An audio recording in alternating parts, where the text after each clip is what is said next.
is that you've got to do what's called an Rolling, here we go.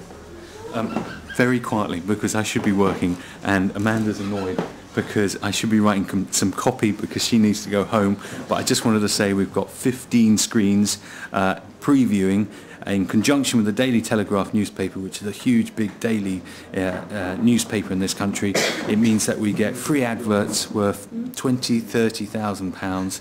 We get loads of people to see the film before it opens, and it's a real coup. So I'm incredibly happy, although she's not. So I better work.